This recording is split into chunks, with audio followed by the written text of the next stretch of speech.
ये बातें बड़ी गूढ़ हैं, ये आध्यात्मिक सत्संग इसलिए आपको सुनने को मिल रही। कर्म 4 प्रकार के होते हैं।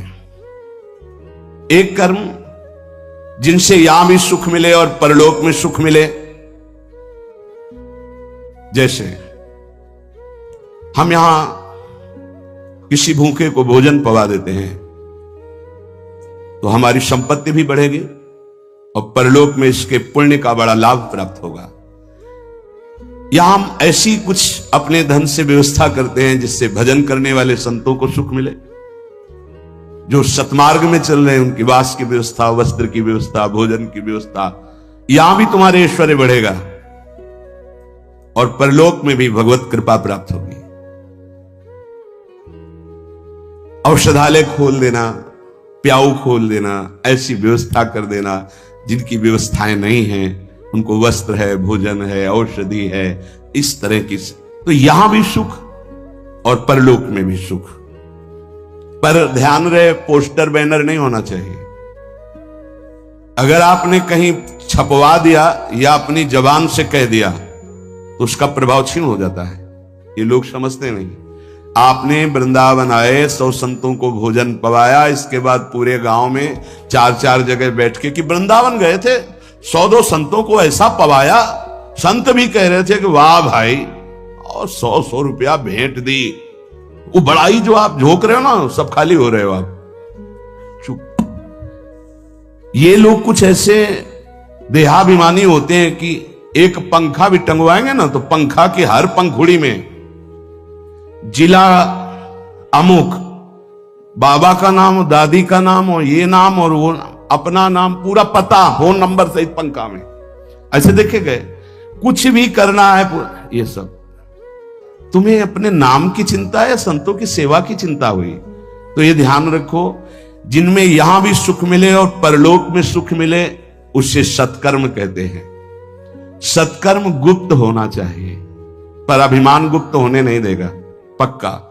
वो चाहे दीवाल से कहेगा जरूर। ये अंदर देख लेना, फूलन आएगी, कहना कुछ तो ऐसा कि बाद में संत पाएंगे, पहले ही परिक्रमा मार्ग में बोर्ड लग जाता है, आज यहां 100 संत सेवा और अमुक जिले के अमुक अमुक अमुक, ऐसे।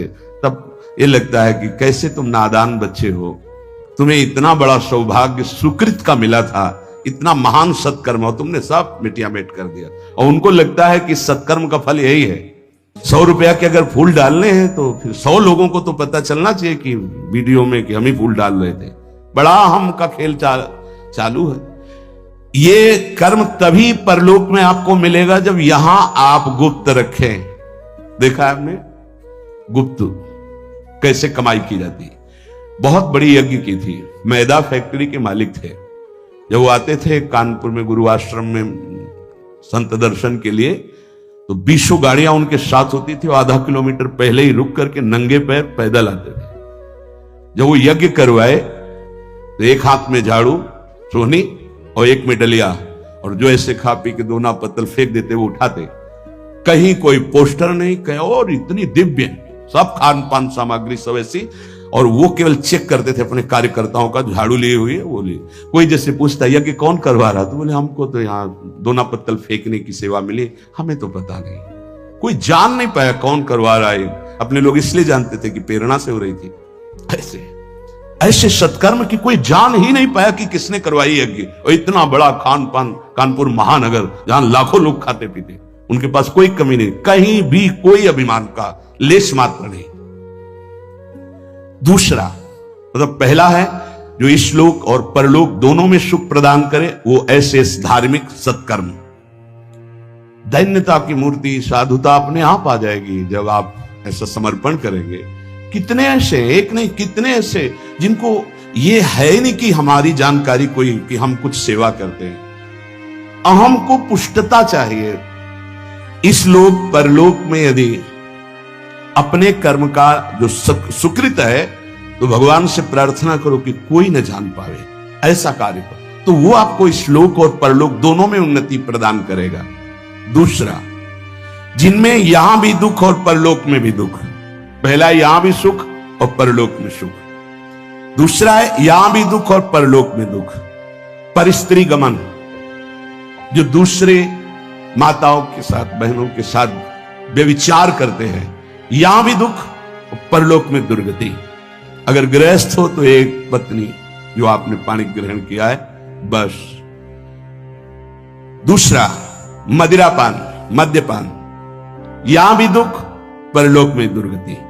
द्वैत कीड़ा, जुआ, यहां भी दुख, परलोक में दुर्गति। हिंसा, मांस खाना, यहां भी दुर्गति और परलोक में भी दुर्गति। देख लेना, खूब मांस खा लो, फिर तुम्हारा मांस जब अंतिम समय सड़ेगा ना, और तुम्हारी जब दुर्गति होगी, तब तुम्हें पता चलेगा। अभी तो खा लो, अभी तो तुम बातें बना लो, समय आएगा तो तुम्हें ऐसा जलाएगा।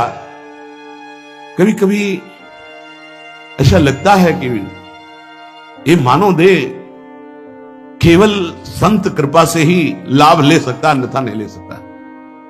ये कोई पक्षपात की बात नहीं। जिनको संत समागम नहीं मिला है, पूरा पशुवत जीवन व्यतीत हो रहा है, पशुवत जीवन। बस इतना लक्ष्य है, कितना भोग भोग लें, कितना विषयों का सेवन कर लें, बस इतना ही उनका लक्ष्य है। वो चाहे पैसे के बल से, वृद्धावस्था पैसे के बल से, वही विलासिता, वही भोग, सोच नहीं रहे कि किस लिए आया था, क्या करना। यहां भी दुख और वहां भी दुख। जो दूसरों को दुख देता है, हिंसा करता है, व्यभिचार करता है, मांस खाता है, यहां भी दुख और परलोक में भी दुख। तीसरा, यहां सुख, परलोक में दुख।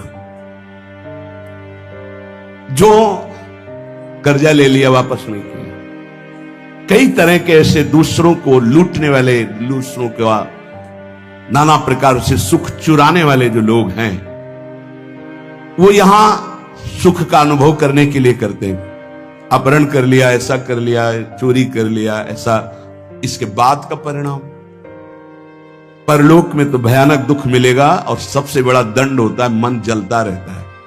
कोई भी अधर्म करने वाला मन कभी प्रसन्न नहीं रह सकता, निर्भय नहीं रह सकता। वहीं संत निर्भय रह रहे हैं और वो भयभीत है, प्रतिपल अस्त्र बांधे हुए है। जो यहां भोग प्रधान जीवन है, दूसरे का सुख छीनता रहता है, छल कपट, बहुत कपटी स्वभाव होता है लोगों का। कोई बिरला ऐसा होता है जो भजन के साधना के बल से कपट को मिटा करके सरल स्वभाव न मन को टिलाई। नहीं तो सांप जैसी टेढ़ी चाल होती, सामने कुछ और, पीछे कुछ और, बोल कुछ और रहा है, कर कुछ और रहा है, सोच कुछ और रहा है। ऐसे लोग यहां सुखी दिखाई देते हैं। लोगों के प्रश्न भी रहते हैं, झूठ, कपट, छल, हिंसा, चोरी, ऐसे लोग यहां सुखी दिखाई देते हैं बड़ा, लेकिन परिणाम उनका बड़ा भयंकर होता है, महान दुख को प्राप्त होते हैं। पहला है यहां सुख वहां सुख, सत्कर्म। दूसरा है यहां भी दुख वहां भी दुख, असत्कर्म। तीसरा है भोग कर्म, दूसरों का धन छीनना, भोगों में मगन रहना। यहां तुम्हें सुखी दिखाई देंगे, बड़ा परिणाम एकदम विध्वंसक होगा, मिट्टी में मिल जाने वाला, कुछ नहीं बचेगा, सर्वनाश हो जाएगा। इसको आप आंख खोलकर देख लो, संसार में रहते हो, समाचार आदि के द्वारा संसार की तरफ, जिनकी झूमती थी मिट्टी में मिल गए। अधर्माचरण करने वाला कभी सफल नहीं हो सकता। झूमती थी, अभी से लेकर इतिहास साक्षी है। जिस लोक में भुजा ठोक देता था, लोकपाल भयभीत हो जाते थे, मिट्टी में मिल गया। ऐसे ही है अधर्माचरण, चोरी, हिंसा, बल विक्रम के द्वारा दूसरे की संपत्ति को छीनकर भोगो, ये बहुत देखा है, नष्ट हो जाते हैं समय आने पर विध्वंस, और परलोक में तो दुर्गति ही होती है। चौथा, ये बहुत जोर का है, यहां दुख, परलोक में परम सुख। ये है त्यागी महापुरुष, जिन्होंने यहां जानबूझकर समस्त भोगों का त्याग करके भगवान के लिए महान दुख को आमंत्रित किया। गर्मी, सर्दी, बरसात, निंदा, अपमान, काम, क्रोध, लोभ, मोह, मद, मत्सर, सबको सह रहे हैं। राधा राधा राधा राधा राधा, ये परम पद में आरूढ़ होंगे। तपस्वी, नाम जापक, व्रत, उपवास, योगाभ्यास, साधना, इनके द्वारा पूरे जीवन कष्ट सहते रहते हैं और जगत मंगल और परम पद की प्राप्ति। ये 4 प्रकार के कर्म होते हैं जिनमें यहां सुख वहां सुख, उदान पुण्य सत्कर्मादि, जिनमें यहां दुख और परलोक में दुख, पापाचरण, एक शब्द में बोल सकते हैं पापाचरण। तीसरा भोगाचरण, जिसमें यहां सुखी दिखाई दे रहे लेकिन परलोक में इनकी दुर्गति होगी। दुखिया को न सताइए, दुखिया देगा रोए, और जब दुखिया के मुखिया सुने तो तेरी गति का हो। किसी को कमजोर समझकर आप फंसा दिए या कष्ट दे दिए या मार दिए और आप पदवी पे पहुंच गए, तो परम पदवी वाला जब दृष्टि डालेगा तो तुम्हारी धज्जियां उड़ जाएंगी। ये बहुत होश में, जो शब्द दूसरे के हृदय में चोट पहुंचाकर परम पद में पहुंचा दे, वही साधु के शब्द होते हैं। उठो, जागो, भूल मत करो। अगर यहां तुम सुखी होने के लिए अधर्माचरण से धन ले लेते हो, चाहे जो हो, तो परिणाम में तुम्हें बड़ा भयंकर दुख भोगना पड़ेगा। इसलिए हम प्रार्थना करते हैं, अंदर की हालत को मजबूत करना है तो दुखियों को मत सताना, निर्दोषों को दंड मत देना, पैसे के लिए किसी को गलत मत फंसाना। नहीं, चाहे जितना बड़ा अधिकार आपको मिला हो, वो अधिकार भी एक समय का है, इसके बाद नहीं। फिर तुम्हें जो कर्म का दंड मिलेगा वो भोगना पड़ेगा। त्रिभुवनपति अधिकार प्राप्त है महाराज नहुस को, भूल गए अपने कर्तव्य को और पदाभिमान में गलत आचरण में कदम रख दिया तो अजगर की योनि प्राप्त हुई, भ्रष्ट हो गए देवराज इंद्र पद से। कोई भी पद अगर आप गलत आचरण करोगे तो समय पर जब दंड देगा, पद भी छीन जाएगा, सुख भी छीन जाएगा, परिणाम महान हानिकारक दुख कारक होगा। उपासक यदि बहुत जल्दी पवित्र और शुद्ध साधना में समर्पित होना चाहता है तो शरीर और प्राण, इन दोनों को भगवान के चरणों में समर्पित कर दे। हमारी अब जिम्मेवारी खत्म, समर्पित। तो समर्पण भी हमें नहीं आता ना, कैसे समर्पित करें। इसीलिए गुरु रूप में भगवान पधारते हैं। गुरुदेव जैसी आज्ञा करें वैसे शरीर के आचरण हमारे हों, और गुरुदेव जो हमें नाम मंत्र दे वही हमारी श्वास में चले, तो दोनों समर्पित हो गए, शरीर और प्राण। जब कोई शरीर और प्राण भगवान को अर्पित कर देता है उसे आत्मनिवेदन भक्ति कहते हैं, और आत्मनिवेदन भक्तिवान ही परम पद को प्राप्त होता है, परम रस को प्राप्त होता है। पाई रस भक्ति गूढ़ जुग जुग जग, दुर्लभ भव इंद्रादि विधिम। ये रस भक्ति तभी प्रकट होती है जब शरीर और प्राण अपने आराध्य देव को समर्पित हो जाते हैं। उपासक जैसे भगवान सच्चिदानंद में है, ऐसे उपासक का भी सच्चिदानंद में स्वरूप होता है। एक बार सत्संग में कहा था कि भगवान नारायण भी तुम बन सकते हो, तो किसी ने कहा था मनुष्य नारायण कैसे बन सकता है। देखो सीढ़ी है, नारायण नर बन सकते हैं ना, तो सीढ़ी बन गई, उतर गए ना, उसी सीढ़ी में चढ़ जाओ तो नर नारायण बन जाएगा। कैसे प्रमाण? गीध देह तजी धरि हरि रूपा। जब परम सत्कार्य बन गया सियाजू की रक्षा का, तो गीध ने शरीर छोड़ा और हरि रूप धारण करके हरिधाम को गया, नारायण रूप धारण करके। जब अजामिल का शरीर छूटा तो चतुर्भुज नारायण रूप होकर भगवान के धाम। जब धुंधकारी का प्रेत योनि छूटी तो चतुर्भुज भगवान के पार्षद लेने आए थे, चतुर्भुज रूप पार्षद रूप हरि रूप धारण करके भगवान के धाम को चला गया। केवल श्री लांछन चिन्ह लक्ष्मी, वो भर पार्षदों को नहीं होता, नहीं, पूरे जैसे हरि वैसे ही हरि के पार्षद होते हैं। सच्चिदानंदमय पार्षद स्वरूप सच्चिदानंद की सेवा में उपस्थित होता है। जैसी श्री जी वैसी श्री जी की सखिया किशोरी मातमानम किमि सुकुमारी नुकले। उपासक अपनी उपासना को चुरा के रखे, नहीं तो कोई चुरा लेगा। हम जो साधना करते हैं किसी को पता नहीं होना चाहिए। हमारा अहम कहता है कि हम सबको बता दे, इतने माला जपते हैं, ये करते हैं, ये करते हैं। पूज्य पादुड़िया बाबा कह रहे हैं उपासक अपनी उपासना को चुरा के रखना। ये चुराने की वस्तु है, छुपाने की। कोई जाने ना, आप किस कोटि के, जैसे समुद्र की कोई था नहीं ले सकता, ऐसे उपासक की कोई था नहीं ले सकता। सेवा में तुलसी दल 7 दिन तक प्रयोग किया जा सकता है, 1 दिन उतार के 7 दिन तक वो बासी नहीं माना जाएगा।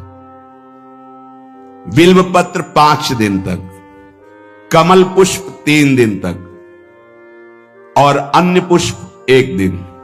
आज उतारा आज ही लगाए, आज उतारे हुए कल नहीं चढ़ाए जा सकते। केवल कमल पुष्प 3 दिन तक। अगर अन्य पुष्प हैं और आज उतार कर कल चढ़ाते हैं तो वो बासी माने जाएंगे, वो श्री जी की सेवा में नहीं आएंगे।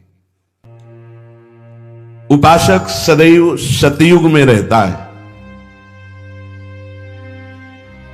कलयुग उनके लिए है जो संत समागम से दूर है, भजन से दूर है। सतयुग की स्थिति क्या होती है? सतयुग के वासी जो उपासक है उनमें हर समय विचार में पवित्रता होती है, मंत्र जाप में तन्मयता होती है, नाम जाप में तन्मयता होती है, आराध्य देव के ध्यान में मगन रहते हैं, और वो निरंतर परोपकार, भगवत सेवा, समाज सेवा, वो सतयुग में ही रहते हैं। अगर ये बात है तो सतयुग में ही हो। जो नाना प्रकार की कलह का चिंतन करता रहता है, कपटी है, झूठ बोलता है, ज्यादा नींद लेता है, हर समय आलस्य है, हिंसा है, विषाद है, शोक है, मोह है, भय है, विषयों की भूख है, भोगों की आसुरी प्रवृत्ति है, वो कोई भी हो, कलयुगी है, कलयुग में है। जो जप परायण है, ध्यान परायण है, साधन परायण है, सेवा परायण है, वो सतयुग में वास करता है। हर समय सतयुग, कहां कलयुग है? सत्संग हो रहा, नाम वाणी, नाम कीर्तन, प्रियालाल की सेवा दर्शन, सेवा में हमारे पास समय कहां है कलयुग के लिए? कलयुग जो बुलावा देते हैं उनके पास जाता है, अपने पास समय कहां है कलयुग के लिए? झूठ, कपट, तंद्रा, निद्रा, हिंसा, विषाद, व्यसन, व्यभिचार, मोह, भोगों की प्रबलता, आसुरी प्रवृत्ति, ये कलयुग है। अगर चित्त में इन सब का राज्य तो कलयुग। उपासक सदैव सतयुग में रहता है, सदैव। देख लो, उपासक सदैव सतयुग में रहता, कलयुग में नहीं। ये अगर लक्षण है तो कलयुग है, नहीं तो कोई कलयुग नहीं। कहां कलयुग है? हाँ, कलयुग का स्थान बताया गया, शराब पीना, व्यभिचार करना, मांस खाना, जुआ खेलना, चोरी करना, तो उसी में आ जाता है झूठ, कपट, तंद्रा, निद्रा, हिंसा, विषाद, शोक, मोह, भय, भोगों की प्रबलता, राक्षसी प्रवृत्ति, ये कलयुग का स्वरूप है। उपासक विषयी भक्त से बच के रहे। यहां विषयी पुरुष नहीं कहा, ये बहुत, ये न्यायाधीश के वचन, पूरे आजीवन यही साथ रहे। विषयी पुरुष से तो हम समझते हैं कि विषयी पुरुष है, पर यहां कह रहे विषयी भक्त से बच के रहे। भक्ति का बाना है और विषय सेवन का अंदर से स्वाद है, तो हम बाना भेष से, हम उद्देश्य से संत मानते हैं। उद्देश्य तुम्हारा भगवत प्राप्ति भजन है तो हमारे मित्र हो, और उद्देश्य नहीं है तो बच के रहना। यहां कह रहे उपासक विषयी भक्त से बच के रहे, क्योंकि हमारी श्रद्धा होगी कि भगत है और विषयी है तो संसार का राग प्रकट हो जाएगा, जो राग हमारे भजन मार्ग में बहुत बाधा पैदा करेगा। क्योंकि ये राग और द्वेष सतमार्ग के लुटेरे हैं, श्री भगवान गीता जी में कह रहे हैं। जो भक्त विषयी है हमें उसका संग नहीं करना।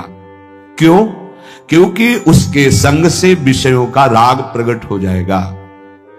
राग और द्वेष, भगवान कह रहे इंद्रियस्यार्थे राग द्वेषौ व्यवस्थितौ तयोर्नवशमागच्छेतौ ह्रस्य परिपंथिनौ। हे अर्जुन, इंद्री के प्रत्येक विषय में राग और द्वेष ये छुपे रहते हैं। अनुकूलता प्रतिकूलता। उपासक को ना अनुकूलता में ना प्रतिकूलता में, अर्थात न राग में न द्वेष में, दोनों में नहीं फंसना, क्योंकि ये दोनों इस मार्ग के लुटेरे हैं, खाली कर देते हैं, लूट लेते हैं। श्रोत्रेंद्रिय, त्वचा इंद्रिय, नेत्रेंद्रिय, रसेंद्रिय, घ्राणेंद्रिय, इसके विषय हैं शब्द, स्पर्श, रूप, रस, गंध। पूरी सृष्टि के भोग इसी में आ जाते हैं। इसमें कुछ में साधक का राग रहता है और कुछ में द्वेष रहता है। राग अनुकूलता, द्वेष प्रतिकूलता। जब तक अनुकूलता प्रतिकूलता, राग और द्वेष बना रहेगा, तब तक साधक की उन्नति नहीं हो सकती, आध्यात्मिक उन्नति। ये बड़ा सूक्ष्म विषय जगत गुरु भगवान श्री कृष्ण वर्णन कर रहे हैं। राग द्वेष होता कहां है, इसका निवास स्थान कहां है? कह रहे ये अहम में होता है, मैंपन में। ये बाहर से काटा नहीं जा सकता कि ऐसे कर दिया तो राग द्वेष खत्म हो गया। ये आपके अंदर अंतःकरण में जो चार धर्म हैं, निश्चय करना बुद्धि, संकल्प विकल्प करना मन, चिंतन करना चित्त, और अहम, मैं स्त्री हूं, मैं पुरुष हूं, मैं विद्वान हूं, मैं धनवान हूं, इसमें बैठा है राग और द्वेष। बड़ी सुरक्षित जगह में बैठा है। शरीर से माना हुआ संबंध अहम स्फुरित करता है, मैं, और इसी मैं में राग द्वेष बैठा है, और यहीं से वो बुद्धि में, मन में, इंद्रियों में फेंकता रहता है। बड़ा सूक्ष्म विषय है, पवित्र बुद्धि वाला साधक समझ पाएगा। राग द्वेष कहां बैठा है? अहम में बैठा है। मुझे ये पसंद है, मुझे ये पसंद नहीं, मुझे ये अनुकूल है, मुझे ये, मैं, वो शरीर को लेकर बोल रहा है। इसीलिए वो विषय में राग और द्वेष, इंद्रियों में राग द्वेष, मन में राग द्वेष दिखाई देता है, होता है अहम में।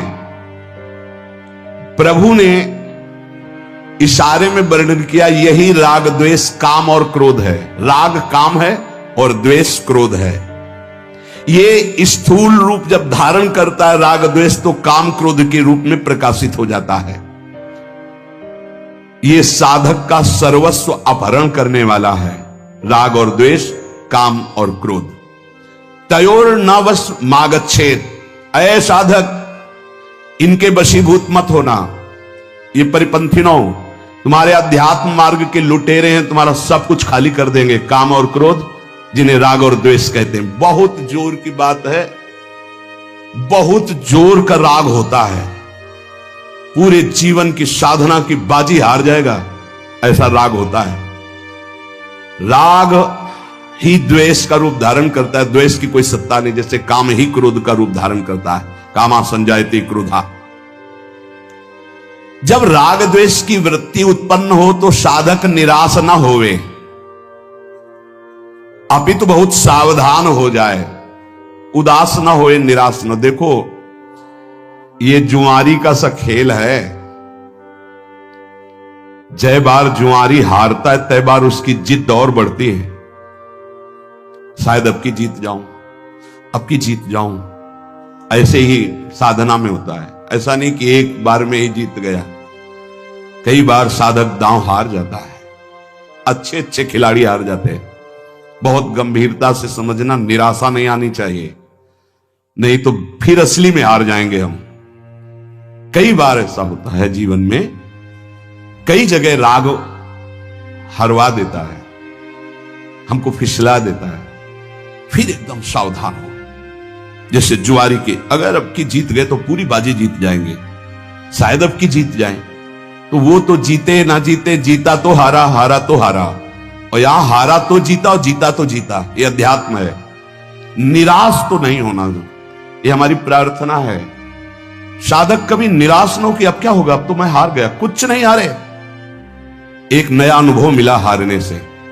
जानबूझ के मत हारना, अनुभव नहीं मिलेगा। फिर अगर फिसल गए हो तो अनुभव मिलेगा। कहां से फिसला, क्यों फिसला, आगे बढ़ू, निराशा नहीं। और आध्यात्मिक ऐसा है कि जैसे जल में ऐसे मारा तो गड्ढा दिखाई दिया, हाथ हटा लिया, पूरा बराबर हो गया। समझ रहे? फिसल गए तो लगा हानि हो गई, लेकिन अध्यात्म में फिर संभल करके चले तो बिल्कुल बराबर हो गया, कोई हानि नहीं हुई, बड़ा मंगल हो जाएगा। निराशा तो उपासक को करनी नहीं, ये ध्यान प्रार्थना हमारी मान लीजिए, नहीं तो आप परमार्थ से हार जाएंगे। अंतिम श्वास तक हारना नहीं है, हारते हुए भी हारना नहीं, ये बात मान लेना। मैं हर बार कमर कसूंगा, आपकी शायद जीत जाऊं, आपकी शायद जीत जाओगे, निकल जाओगे। बहुत ध्यान देने का विषय वर्णन हो रहा है, यही हमारी आध्यात्मिक उन्नति मारी जाती है।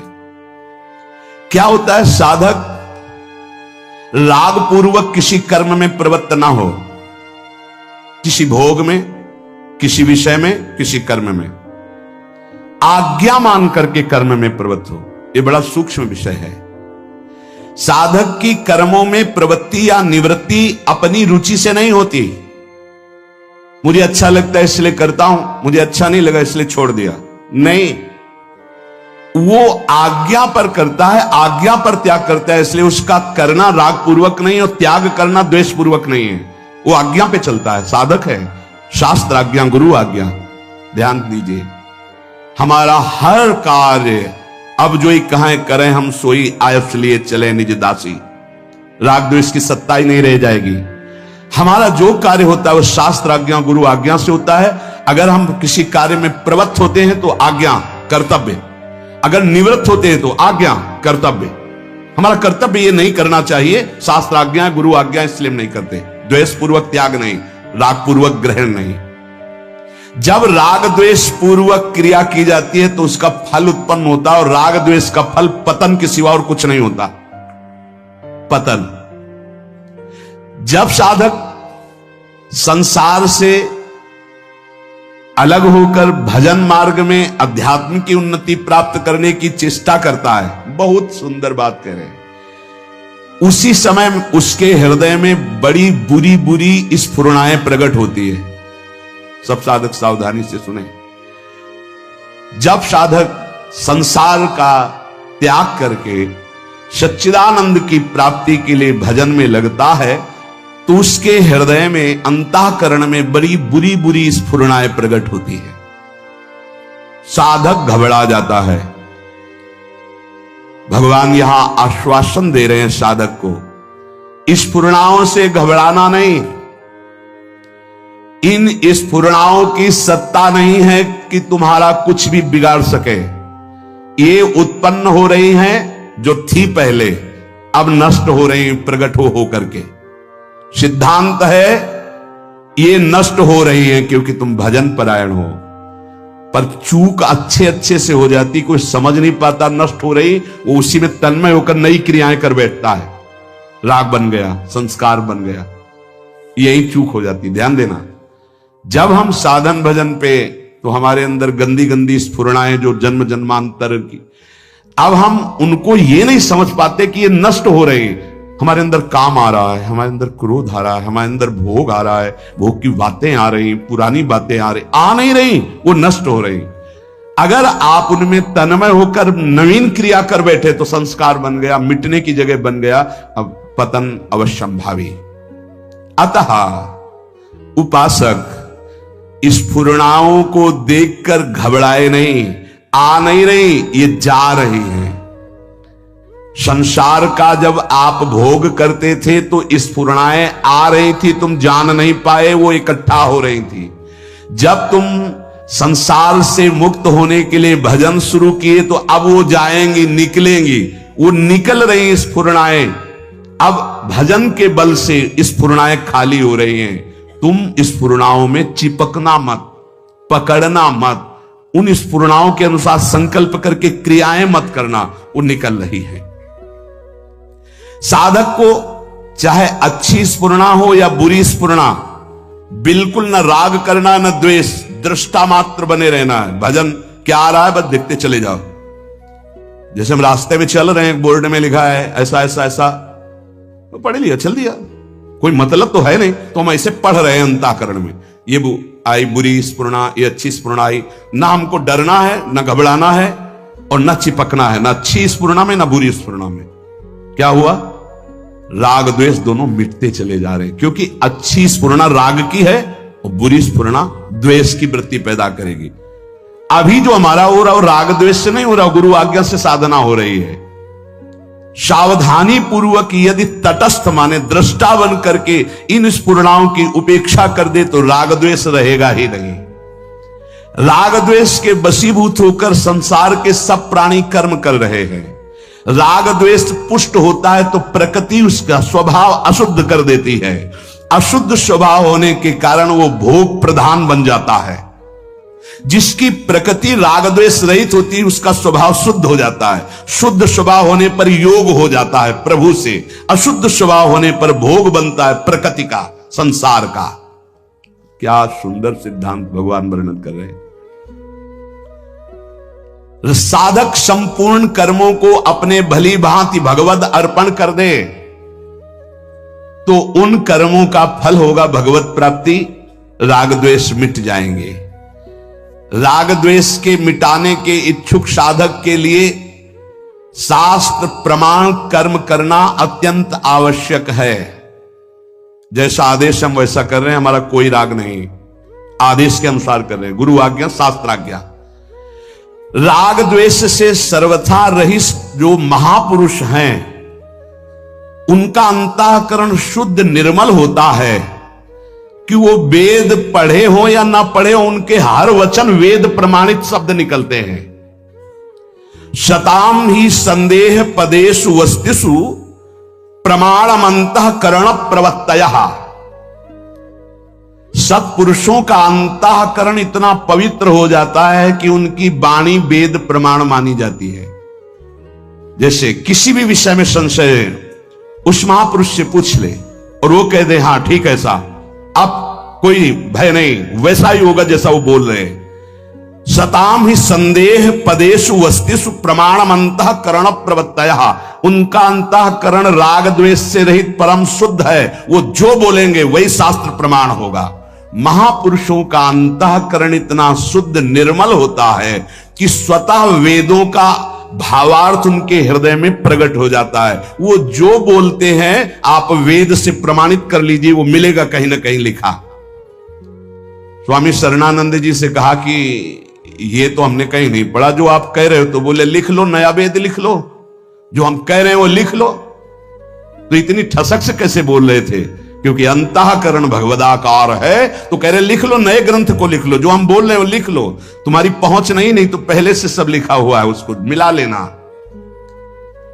जो महापुरुष राग द्वेष रहित, उसके अंतःकरण में शास्त्र अनुकूल ही बात निकलेगी। राग द्वेष का सर्वथा अभाव होने के लिए जो साधक राग द्वेष मिटाना चाहता है उसे किसी महापुरुष का आश्रय लेना पड़ेगा। क्योंकि शास्त्र को हम नहीं समझते कि हमारे लिए कब कहां कैसी आज्ञा है। वो महापुरुष ठीक वही आज्ञा करेंगे जिससे हमारा मंगल होगा। जब हम किसी महापुरुष का आश्रय लेते हैं, उनकी आज्ञा के अनुसार हम साधन व्यवहार सब करते हैं, तो हमारा स्वभाव शुद्ध हो जाता है। स्वभाव शुद्ध हो जाता है। यही कारण है कि ऐसे महापुरुष के आचरणों से जगत का मंगल होता है और ऐसे महापुरुष आदर्श माने जाते हैं जिनका हृदय शुद्ध हो गया है, राग द्वेष रहित। ये राग द्वेष उत्तरोत्तर बढ़ने नहीं चाहिए, कम होने चाहिए, देखते जाओ। और जिससे द्वेष हो जाए तो हमने अपने अंतःकरण में गुरु प्रताप से उसकी निवृत्ति का उपाय एक ही पाया है। उसमें भगवत भाव करके प्रणाम कर लेना, बार बार प्रणाम। उसकी याद जब आवे, हृदय जले तो प्रणाम कर लो, वो सामने आवे तो प्रणाम कर लो, तो द्वेष मिट जाएगा। जैसे हम किसी से द्वेष नहीं करते पर बार बार हमसे द्वेष कर रहा है, तो हमको लगने लगता है कि हमसे द्वेष क्यों कर रहा है, तो हमारे अंदर भी द्वेष जागृत हो जाता है। अब उससे बचने के लिए अगर उपाय नहीं किया तो द्वेष पक्का हो जाएगा। द्वेष पक्का हो जाएगा तो उसकी निंदा होने लगेगी, उससे झगड़ा होने लगेगा, उसकी बुराइयां शुरू, कूड़ा करकट हो गया। सब उपासना में कूड़ा करकट हो जाए। पहला कार्य, जहां देखे हे पतित पावन प्रभु, मैं आपको समझ नहीं पा रहा, प्रभु आपको प्रणाम है, आपकी ये द्वेष लीला हम नहीं समझ पाए, नाथ आप ही हो, बच जाओगे पक्का। जब कहीं ऐसा हुआ है तो पतितानां पावनेभ्यो वैष्णवेभ्यो नमो नमः। हे प्रभु, आपको मैं नहीं समझ पा रहा, आप नाथ बचाओ, आपकी इस द्वेष लीला में मैं न फंस पाऊं। पक्का निकल गए, पक्का तुम्हारे हृदय से द्वेष चला जाएगा तो उसके हृदय में जो हरि जाने, आपके हृदय में राग द्वेष नहीं होना चाहिए। उपासक दूसरों को सुख पहुंचाने की जब लालसा कर लेता है तो बहुत जल्दी हृदय उसका राग द्वेष से रहित होता है। दूसरों को सुख पहुंचाए, पर किसी से मांग के नहीं, चंदा बटोर के नहीं। यहां मना कर रहे हैं, मेरे द्वारा लोगों का कल्याण सुख हो, इसके बदले में मुझे रुपया एकत्रित करना है, भोग सामग्री मांग के एकत्रित करना है, यह सेवा नहीं होती।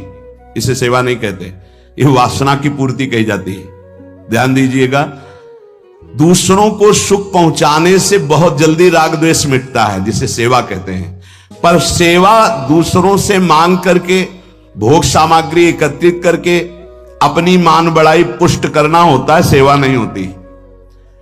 कारण कि वो सुख भोग करना चाहता। मैंने सर्दियों में कपड़े बांटे, तुमने क्या बांटे? तुमने क्या बांटे? तुमने क्या सेवा की? कंबल तो किसी और ने दिया था, आप चुपचाप वहां जाकर के दे आए, ये आपके ऊपर कृपा हुई है। आप गर्व क्यों करते हैं? मैंने कंबल बांटा, दिया तो किसी और ने है आपको, देनहार कोई और है। देते रहते दिन रहन। तुम्हारे जीवन की पवित्रता बढ़ाने के लिए प्रभु ने तुमको यह अधिकार दिया कि जाओ तुम ऐसा सत्कर्म करो। अभिमान क्यों करते हो? मैं किसी को कुछ देता हूं ऐसा जिसका हृदय में भाव है, वो आसानी से मेरी बात नहीं समझ पाएगा कि सेवा धर्म किसे कहते हैं। सेवा उसे कहते हैं जिसके बदले में कुछ भी चाह ना हो। तुमने वस्तु दी और वो तुम्हें धन्यवाद बोले, तुम्हारे आगे झुके, तुम्हारी अनुकूलता में चले, तो सेवा कहां हुआ? ये तो व्यापार हुआ। सेवा का तात्पर्य है कि हमने जो कर दिया सेवा, तो लौट करके आपके व्यवहार को नहीं देखा, आपने उसके बदले में क्या व्यवहार किया उसको लौट के नहीं देखा। जो सेवा के बदले में थोड़ा भी चाह करता है वो सेवा नहीं है। सेवा राग द्वेष को मिटाने में समर्थ है। नहीं महाराज जी, सेवा तो धन से होती है, वस्तुओं से होती है। वस्तु और धन के बिना सेवा किसकी बनेगी? और आप कह रहे सेवा करने के लिए धन और वस्तु की किसी से मांग नहीं करनी चाहिए। स्थूल वस्तुओं से उत्तर, स्थूल वस्तुओं से, धन से, भोग सामग्री से कर्म होता है, सेवा नहीं। बड़ा सूक्ष्म विषय है। कर्म से बंधन होता है, सेवा से मोक्ष मिलता है। कर्म से राग द्वेष पुष्ट होता है, सेवा से राग द्वेष मुक्त होता है। सेवा, तुम्हारे पास जो भाव है, तुम्हारे पास जो सामग्री है, उतने से ही तुम मुक्त हो जाओ। सेवा यह नहीं कहती कि चंदा मांग करके करो। सेवा यह नहीं कहती कि दूसरे को प्रभावित करके ये बंटता है, यहां ये बंटता है, यहां ये बंटता है। जो शास्त्र कह रहा है राग द्वेष मुक्त होने के लिए, हम यहां भगवत प्राप्ति की बात हो रही, जिनका लक्ष्य भगवत प्राप्ति है।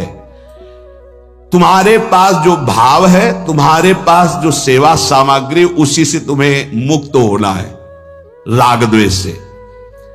जो वस्तुओं से सेवा का भाव किया जाता है वो कर्म बनता है, सेवा नहीं। स्थूल वस्तुएं जितनी तुम्हारे पास है उतने से तुम्हें सेवा का अधिकार है। जैसे तुम एक शॉल ओढ़े हो, कोई थर थर कांप रहा है, अपना शॉल उड़ा दिया, तो 1 करोड़ कंबल उड़ाने का जो फल है वो तुम्हारे शॉल के बराबर नहीं होगा, क्योंकि तुम्हारे पास एक ही था। तुमने अपने शरीर की परवाह न करके उसको उड़ा दिया। ये तुम्हारा राग द्वेष से मुक्ति का कारण बनेगा। समझना, आपने 50 लोगों से संग्रह किया और फिर सैकड़ों लोगों को उड़ा दिया, तो अंदर से देखना तुम्हें गर्व जागृत होगा कि हमने सैकड़ों गरीबों को कंबल उड़ाए। तो तुम्हारा अहम पुष्ट हुआ या राग द्वेष नष्ट हुआ? बड़ा सूक्ष्म विषय है, देखना। जब अंतःकरण में वस्तु का महत्व होगा तो स्वामी भाव आएगा, सेवक भाव नहीं। ये बड़ा सूक्ष्म विषय है, चाहे कोई जाने या ना जाने। जब वस्तु का महत्व होगा तो सेवा भाव नहीं, स्वामी भाव आएगा। मैंने उसको ये दिया, मैंने ये किया। और जब वस्तु का महत्व नहीं होगा, भाव का महत्व होगा, तब सेवा बनती है। हम 4 रुपए सब्जी के लिए जा रहे थे, रास्ते में देखा कोई बहुत कष्ट से तड़प रहा है, उसे अस्पताल ले गए, वो 4 रुपए पूरे के पूरे लगा दिए, नमक रोटी खा लिया। बहुत बड़ी सेवा बन गई। सेवा का शब्द समझना, बहुत बड़ी सेवा बन गई। जो हमारे पास है उसी से हमें खोजना नहीं है। जब कभी ऐसी सेवा का अवसर मिल जाए तो हम उसको करें, जितना हमारे पास, इसके आगे भगवान जाने। हमें मांगने की जरूरत नहीं, सहयोग की जरूरत नहीं। वास्तव में सेवा केवल भाव से पूर्ण होती है। तुम्हारा जो भाव, अच्छा जैसे तुम्हारे पास धन नहीं, कोई ऐसा तड़प रहा, तुम उसकी सेवा में पहुंच गए, उसको दुलार कर रहे हैं, मन में है कि हम इसको सुख पहुंचावें, लेकिन आपके पास सुख सुविधा नहीं, आपकी सेवा बन गई, आपका भाव बन गया, आप राग द्वेष से मुक्त होने की क्षमता वाले महापुरुष बन गए। यहां परमार्थ पद की बात हो रही। वस्तुओं का देना सेवा नहीं है। वस्तुओं को दिया और अभिमान पुष्ट किया, इसे सेवा नहीं कहते, ये दुकानदारी है। सेवा का भाव होता है। भाव के साथ जो कुछ तुम्हारी वस्तु है उसको ये मान के, तो दियम वस्तु गोविंदम तुभ्यमेव समर्पये, हे प्रभु आपने दी थी, इस रूप में आकर आपने स्वीकार कर ली, धन्य है प्रभु आपकी बड़ी कृपा। अहम नहीं आया, राग द्वेष मुक्त हुआ। सच्चे सेवक की वृत्ति नाशवान वस्तुओं में जाती ही नहीं है। अंतःकरण में वस्तुओं का महत्व मिटाने के लिए सेवा समर्थ है। जिसकी धरोहर थी उसको दे दिया। ऐसा भला कभी आता है दान देने में? वो कर्म बना, कर्म, शुभ कर्म, पुण्य बन सकता है, सेवा नहीं। सेवा मेरे राधा वल्लभ लाल आप इस रूप में आपने दिया और आपने लिया, नाथ ये तो आपकी मंगलमयी लीला, आपकी वस्तु आपको समर्पित, ये भाव सेवा। स्वाभाविक अगर आप इस सेवा रहस्य को जान जाएंगे तो राग द्वेष से मुक्त हो जाएंगे। सेवा ही परम धर्म है। हृष्य परिपंथिनों, अय परमार्थ के पथिक, इन राग द्वेष लुटेरों से अपनी साधना संपत्ति को बचा लो। राग और द्वेष रूपी लुटेरों से। किसी के शरीर से राग हो जाएगा तो काम पैदा हो जाएगा, किसी के शरीर से द्वेष हो जाएगा तो क्रोध पैदा हो जाएगा, और काम और क्रोध दोनों तुम्हारे भजन को छीन ले जाएंगे, चुरा ले जाएंगे। हर समय खाली हो जाती है जेब, ध्यान रखना। जहां आप गुस्सा किए या काम क्रीड़ा किए, काम भोग किए, तो तुम्हारी थैली खाली की खाली फिर शुरू। लूट ले गए, परिपंथिनों लुटेरे हैं। तभी तो आध्यात्मिक उन्नति नहीं होती। साधक इन लुटेरों की तरफ देख नहीं पाता, इसलिए आध्यात्मिक उन्नति नहीं होती। यही कारण है कि साधना बहुत वर्षों तक करने पर भी उसे अध्यात्म अनुभव नहीं होता। प्रायः साधकों की शिकायत लगी रहती है कि मुझे तो कुछ आनंद का अनुभव नहीं हुआ। उसका कारण है तुम्हारे साधन भजन को ये लुटेरे लूट रहे हैं। कौन? राग और द्वेष, काम, क्रोध, ये लूट रहे हैं। देखो, साधना में मन लगे या न लगे, साधना फल दे के रहती है। बड़ा सूक्ष्म इससे वर्णन।